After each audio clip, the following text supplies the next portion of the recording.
Hi, in this video I am talking about the upcoming new Hunger Games prequel, Sunrise on the Reaping.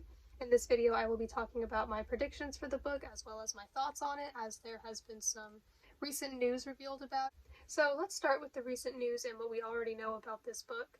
So the book had been announced a little while ago, we knew the title of it and we knew the main premise of it, but the official cover had not yet been revealed. We had this placeholder cover, and from it I guessed that the main color of the cover was going to be purple, and it turns out that I was right. Here is the final cover of the book. I like that it kind of fits in with the covers of the rest of the books.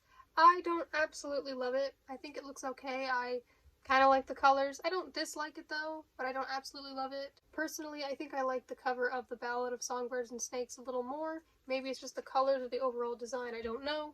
But I do think that the cover of Sunrise on the Reaping is interesting because we can see the snake and the songbird, but it's a bit different than on The Ballad of Songbirds and Snakes, so it'll be interesting to see what exactly those symbols represent and how they're used in the story. But we did get some new information about it other than the cover. There's a quote from the book that is by Haymitch, and it says, "They will not use my tears for their entertainment," which seems pretty similar to the themes that the other books have had about the main characters, or at least most of them, particularly the ones in the trilogy, being defiant about the things that the Capitol is doing and not agreeing with them. There is also the official synopsis of the book, which reads, so it starts with a quote that says, "When you've been set up to lose everything you love, what is there left to fight for?" And then the synopsis is, "As the day dawns on the 50th annual Hunger Games, fear grips the districts of Panem. This year, in honor of the Quarter Quell, twice as many tributes will be taken from their homes." Back in District 12, Haymitch Abernathy is trying not to think too hard about his chances. All he cares about is making it through the day and being with the girl he loves. When Haymitch's name is called, he can feel all his dreams break. He's torn from his family and his love, shuttled to the capital with the 3 other District 12 tributes, a young friend who's nearly a sister to him, a compulsive odds maker, and the most stuck-up girl in town. As the games begin, Haymitch understands he's been set up to fail, but there's something in him that wants to fight, and have that fight reverberate far beyond the deadly arena. So that sounds pretty interesting, so I'd like to give some of my thoughts on some of the things in that synopsis. So it seems that this book will be from Haymitch's perspective. Now, I don't know if it will be first person or third person. The trilogy with Katniss, it was all in first person, but The Ballad of Songbirds and Snakes contained Coriolanus Snow's perspective in third person, but it still was able to get into his thoughts, and that was an interesting change. I don't mind third person. I think I would prefer first person for Haymitch, but either way I think it'll be good. Now, the synopsis mentions Haymitch's dreams, and I'm curious to find out more of that because, as we know him from the trilogy, he's not really doing well or accomplishing much, to put it kindly. And so I'm curious to learn about what he originally wanted and hoped for his life. I also think that there will probably be a big focus on those other 3 tributes that he's with, and we've never seen this kind of thing with the Quarter Quell where we see a tribute from their perspective going into the games with 3 other people. Like, there was the Quarter Quell in Catching Fire, but there were literally only 3 previous winners of District 12 alive, so that was not physically possible. But here, it actually is possible, given that it's not the twist where they use previous winners as tributes. So I think it'll be interesting to see how that works, instead of just being one person from the district and one other, like with Katniss and Peeta in the first book. It will also be interesting to read about this Quarter Quell because the one in Catching Fire had the twist of the tributes being previous winners. This one has the twist of there being twice as many tributes. So we've never read a full Hunger Games story with that many tributes, and so I think that'll be interesting to see. Now, on Amazon it does say that it's 400 pages, so it's going to be shorter than The Ballad of Songbirds and Snakes, which I think might be a good thing, and about the same length / perhaps a little longer than each of the books in the trilogy. We've seen a little bit of this Hunger Games in Catching Fire when Katniss and Peeta are watching the tape of it, but we did not get to see anybody's thoughts in that moment, such as Haymitch's, and I think now we will be able to get that, and so that should be interesting. And we will get to see the full story in a whole book. So I think there will be a lot of things in this that we never knew about or never heard about before, never saw before. I'm not sure if it's been officially confirmed that this book will contain Haymitch's point of view. Some people have said that. Maybe there was something I missed, but it seems that it will do that, or at least have a big focus on him. So we already know some things about what will happen with this Hunger Games, like we know that Haymitch will survive, With The Ballad of Songbirds and Snakes, we did not know going into it if Lucy Gray was going to survive or not. So, yeah, we will know some of what will happen, but I don't think that this book is pointless, because I think, like I said, there will be so much that we didn't know, and it'll be nice to see the whole story, and I think many people, myself included, will enjoy seeing that. I think that we can still enjoy it even if we know a lot of what will happen within it. And even though we know some things that will happen, I'd say we don't know most of what it will contain, and even if we know certain things, we don't know when or how exactly they will happen. So as for some more of my predictions, when this book will start, basically the timeline of this book, what will it cover, I think that the title, Sunrise on the Reaping, gives us a pretty good idea of that. Perhaps it will start the day of the reaping. I think it might be really similar to the first Hunger Games book, where the reaping takes place at or near the end of the first chapter. And because it's closer in length to the books in the trilogy, I think it'll be perhaps similar to those. Like with The Ballad of Songbirds and Snakes, there was quite a bit before the Hunger Games started, still with the others.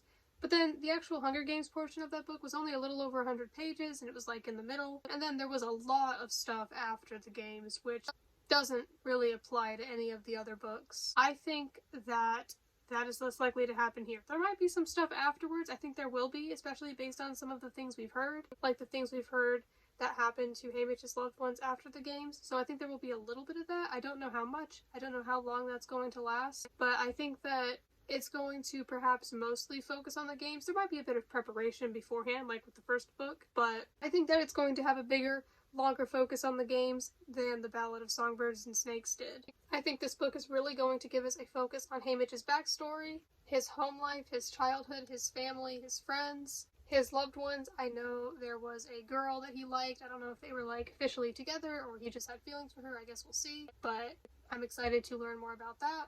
And perhaps we will get a much better idea of why he is the way he is in the trilogy. I think it'll be exciting to get to know the other tributes better. I mentioned that briefly before, but not just the other tributes from District 12. I think the other ones as well. You may get to hear about some of them. Maybe there will be, for example, kind of like with Katniss and Rue, maybe Haymitch will sort of form some sort of connection or alliance with somebody else. Maybe that was mentioned before, I don't remember. I realized that we haven't had a book yet that focused on a tribute in the games from another district. I know some people are hoping for that in the future, and I will get to that later. Now, The Ballad of Songbirds and Snakes did focus on Coriolanus. It was from his perspective, and he was from the capital, but ultimately it was about him mentoring a tribute from District 12, so it was still pretty similar.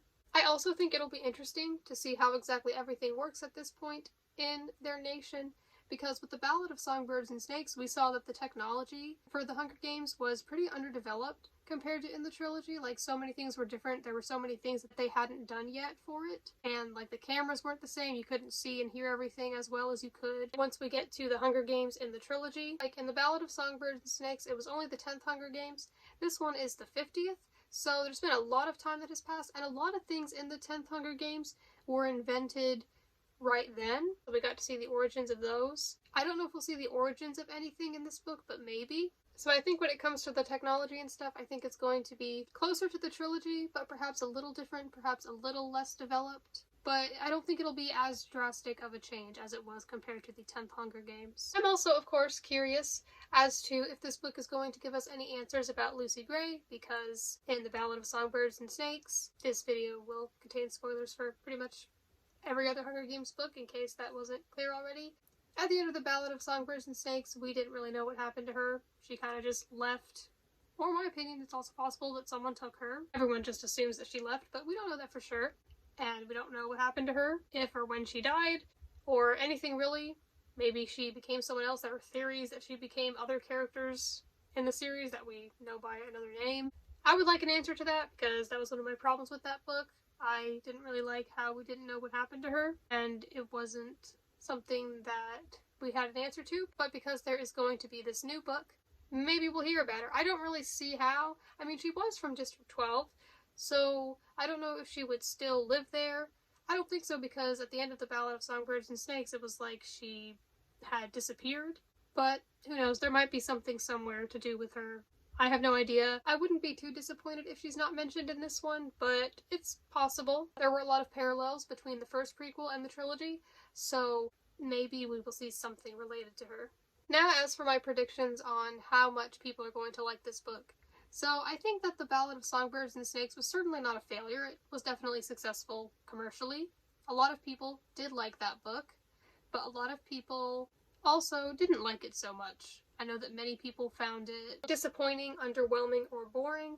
Personally, even though I enjoyed it, I did not enjoy it as much as the books in the trilogy, and I do understand how people could feel that way. It was definitely pretty slow paced, and some people felt like not a lot happened in it, and that may not have been what they were expecting out of a Hunger Games novel, but I think that this new one will have more action and exciting moments. So the first prequel was definitely not a failure, but I personally think that this one is going to be more successful because, from my understanding, I wasn't really in the community at the time, but I guess at first, the first prequel had been announced, but we didn't know who it was going to be about, and many people were hoping it would be about Haymitch, but then it wasn't. And I know that people were expressing that they wanted it to be about him. So now that there is going to be a book about him, I think that's what people actually wanted, because when people found out it was going to be about a young President Snow, a lot of people were like, nobody asked for this, we don't want this, we don't care about him, we don't sympathize with him. I personally think it was interesting, and I understand it, but I do think a lot more people are likely to like this one. Now, that also depends on the book as well. Maybe the book won't be exactly what we're expecting, and so maybe people will be disappointed with this one too, but we'll see, and I'll be sure to give my opinions. However, my prediction for Sunrise on the Reaping is that I think more people are going to enjoy this one than they did the first prequel. I think it'll be interesting to really see Haymitch's thoughts for the first time and get into his mind, especially him when he was younger, back when he had, I would say, more potential and dreams, as the synopsis said.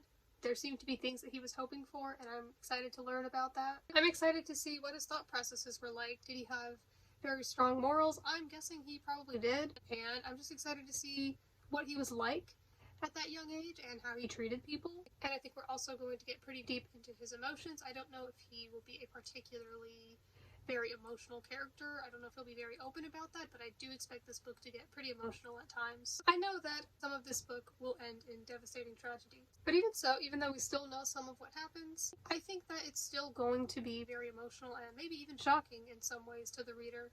I wonder if anything in this book will be happy or hopeful about the ending, or if it will all just be entirely a tragedy. Like, maybe all these bad things happen, but maybe Haymitch will still be hopeful for now. Or maybe not, maybe he'll be completely broken. I'm excited to see that. I'm excited to see how it ends. When I say how it ends, I don't necessarily mean what happens, but rather how Haymitch feels and what's the last thing that he does, what's the last thing that he says or thinks before the book ends. What line or note does the book end on?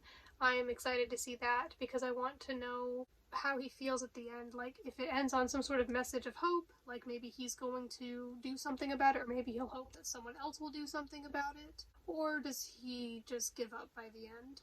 I think that just with like all the other books in the series, there will be themes about the Hunger Games themselves and morals and the concept of war. I'm especially looking forward to learning more about Haymitch's girlfriend. They didn't really say a whole lot about her in Catching Fire other than that she was killed after the games. And I'm excited to learn about his family as well. I don't think they went a whole lot into that in the trilogy. I'm excited to see what they were like.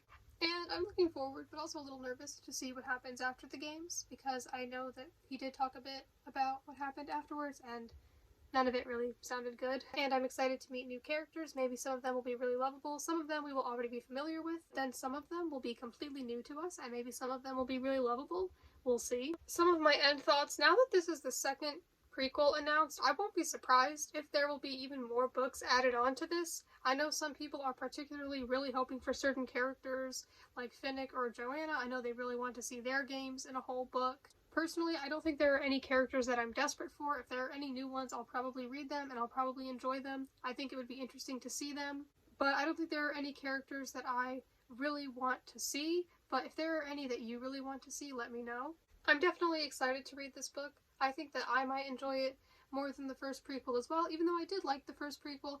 Like I said, I didn't enjoy it as much as the trilogy. Now, I don't know if I'll enjoy this one as much as the trilogy, but maybe I'll definitely make a review video about it, and maybe a reading vlog as well. I think that that's likely. The book is set to release on March 18th, 2025, and the movie is currently set to release on November 20th, 2026. So there are my thoughts and predictions on Sunrise on the Reaping. Is there anything that you're particularly wondering about with this book, or anything that you're hoping to see or not to see? Let me know. I would love to discuss it with you in the comments. If you have any predictions, theories, anything like that,